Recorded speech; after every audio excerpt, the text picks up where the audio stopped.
The Richmond Public Library in the city of Richmond is about to give a whole new meaning to the idea and the concept of renovation. Get ready. Okay. Now, we are so happy to move forward in the program, and we are going to, I have the distinct pleasure of introducing the poet laureate, Stephen Sharp. Am I saying it correctly? Is it Stephen or Stephen? Stephen, I got it right. Stephen, I got it wrong. Sorry, guys. I was trying to give a little flair to that, but it's not needed. This guy's truly awesome.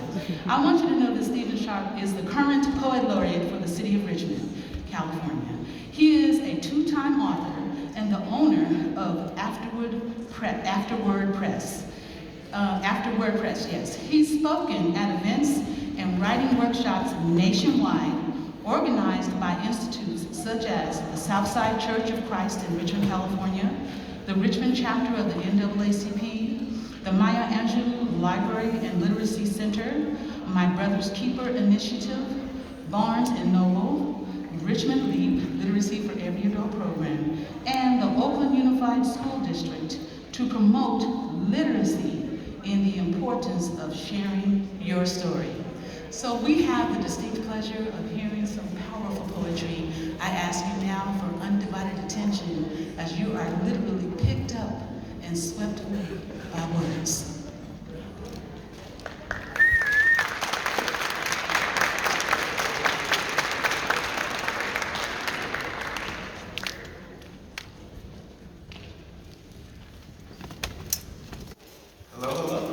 Hello. Thank you, Abigail, for the introduction and for all the organizers and those that have come out to support this great event.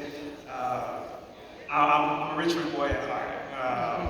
I was born here, grew up here, left for school, came back, left for school, and came back, and I'm here to stay now.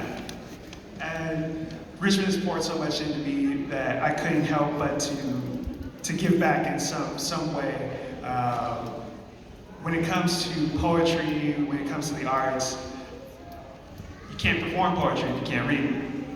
So literacy definitely has a place in it, and one thing that I love about books, one thing I love about poetry is it's very versatile. You can read books on anything, talk about anything. So I'm gonna do a short poem, and then do a poem that was written specifically for this event. So the first poem is called Content. Just because you've read a book, it doesn't mean you know how to apply it properly. Just because you've gone deeper than my looks, it doesn't mean you know how to treat me accordingly. So I wonder, what type of book are you? I'm curious about your content and the cover you wear. Do you consider yourself a paperback that must be handled with care?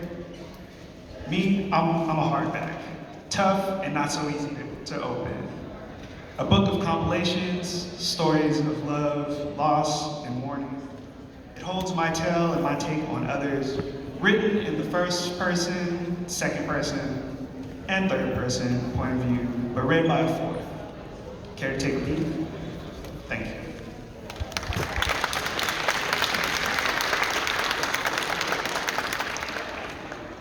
So when I was asked to read today, they say, yes, we know that you have a couple books. We know that you have written more poems than are in your books, but can you write something specifically for it today?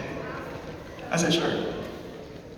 So this one is called Reading.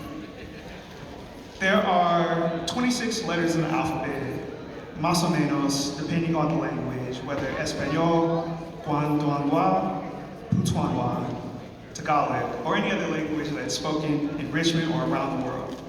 Those letters can be combined into an infinite number of stories and books.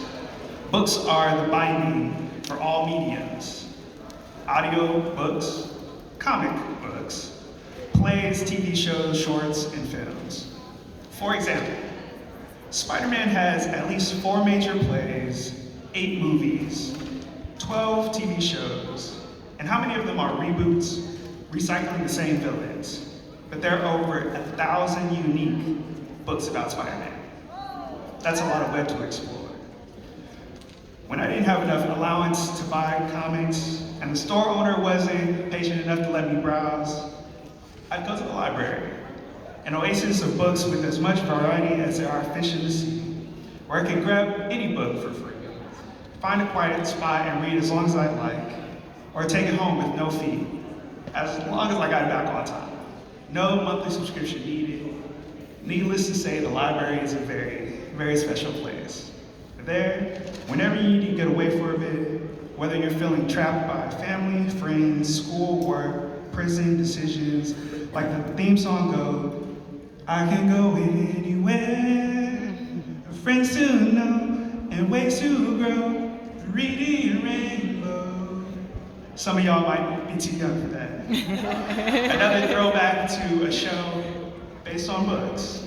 And unlike TV, books have no ads or commercials. Without having to wait for the next season in the series, we can avoid spoilers and binge as much as you want. And fall in love with the story all over again when it gets adapted for the screen. You couldn't read every book in the Richmond Library in your lifetime, let alone the state or the world. And you might say, reading's not for me. I don't have the time, or have some challenges connecting the lines. I admit, English wasn't my favorite subject in school. I didn't like to be told what to read or what connections and analysis to make.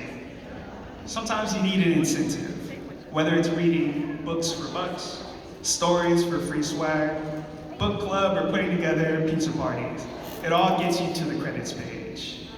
Regardless of how long it might take, no Wi-Fi or batteries needed, whether you leap or crawl, hooked on phonics, Duolingo, Gracie's Corner, or any other guides, there's no limit to what you can find in a book.